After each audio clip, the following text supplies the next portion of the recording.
Today we're talking about the PlayStation Vita and why it's amazing. Cue the intro. Welcome to Retro Panda.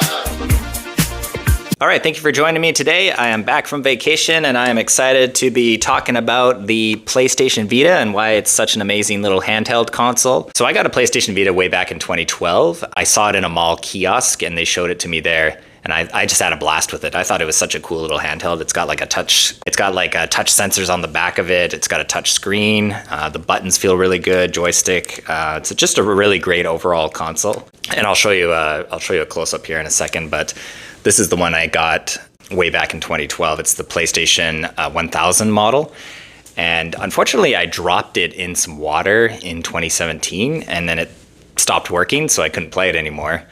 But recently I picked up the 2000 model, which is this one right here. You can see it's a little bit different.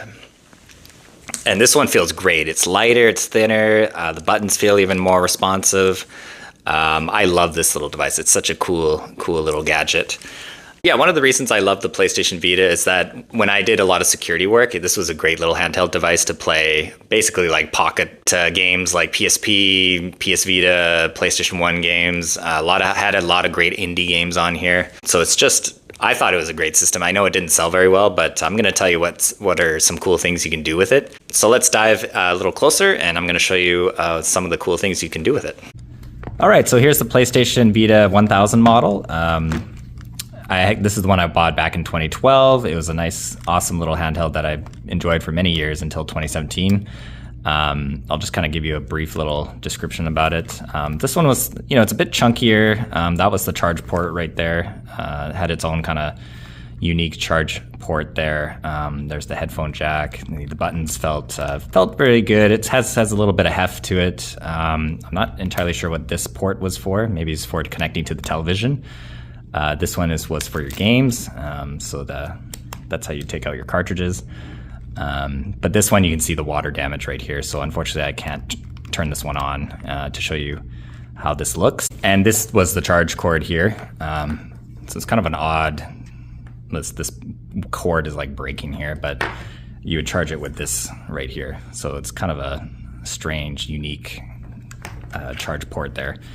And then if you wanted to charge it with a USB, you had to buy one of these things, and then they would just pop in to here, like so. And then you'd be able to use like a wall charger. But I ended up recently getting a 2000 model. So this is awesome. I love this. This looks so great. I got this for 100 Canadian dollars, and it looks and feels much better than the 1000 model. The buttons feel very responsive. Joysticks feel good.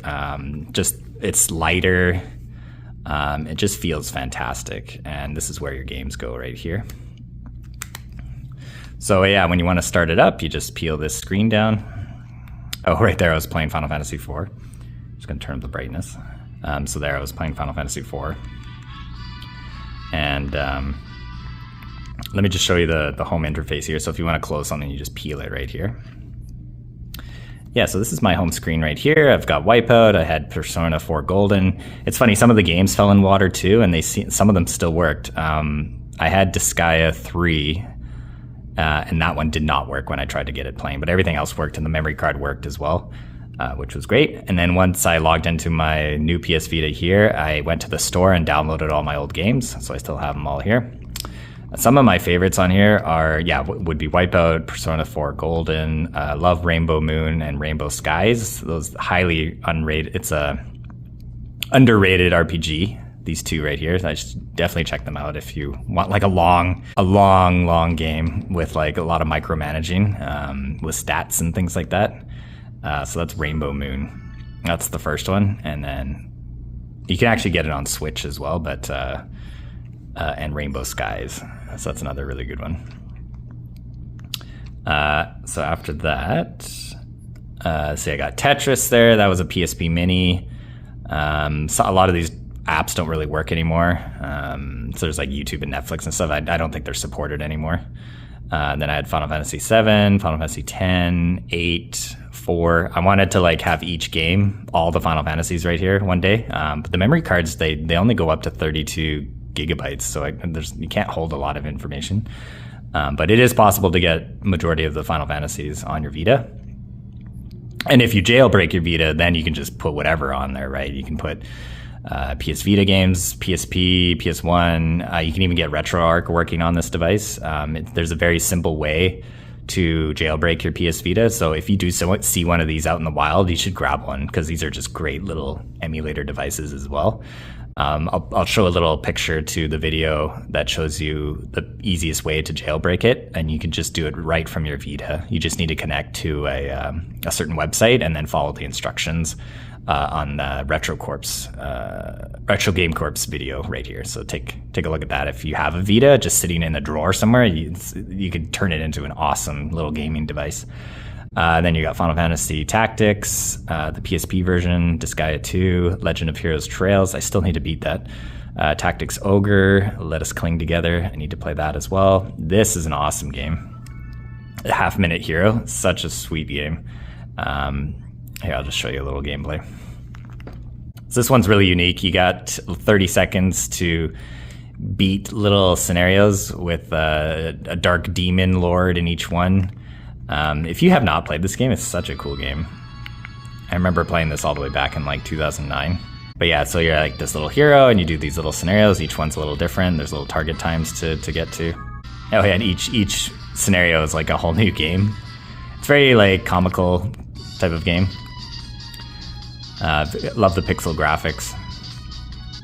But yeah, you're supposed to try and beat the Demon Lord in each scenario, and you have 30 seconds to do it.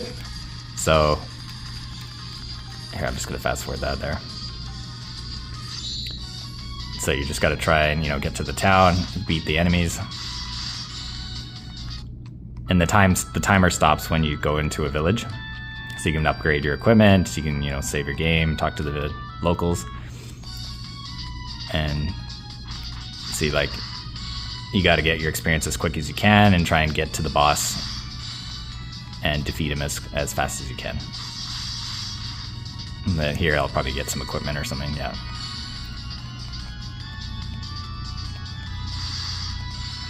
But I believe you can also go to the town to restart the timer as well. Yeah, pray. Yeah, there you go. So then it brings it back to 30 seconds. You need to get the bridge fixed.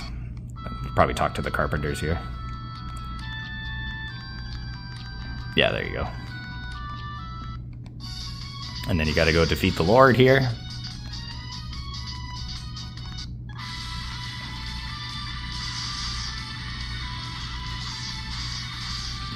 But I don't think I had enough HP there, so I gotta heal myself here, get some salad, and then try again.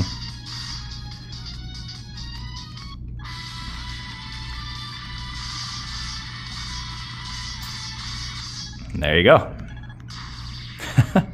Very fun game. I highly recommend it. Check it out if you like old school RPGs, kind of like that. And then a few PlayStation games that I downloaded: Jetmoto, Breath of Fire 4, Castlevania, Soul Reaver, Tomb Raider 2, Legend of Dragoons there as well. A few indie games here. Bastion's really good. Shovel Knight, Treasure Trove, Retro City Rampage, another great game. And then some of these are just demos. But yeah, so like I mentioned before, what I'm going to do is jailbreak the device at some point, and then I'm going to show you guys what it looks like after it's been jailbroken, and how to get games and stuff on it. What RetroArch and stuff looks like as well once I get it up and running on the device. So yeah, that's essentially what I wanted to talk to you guys about today. The PlayStation Vita is a great little indie gaming handheld. Also great for RetroArch and playing old games as well. So once I have that up and running, I'll do a follow-up video to this one. Yeah, if you find one out on Facebook Marketplace or eBay, you should totally grab one. They're really great little handheld devices that you can carry around with you. Highly recommend it. I love my PlayStation Vita. I'm so happy to have one back in my collection. So if you have any questions, let me know in the comments. Otherwise, thanks for watching, guys, and we'll see you on the next one. Peace.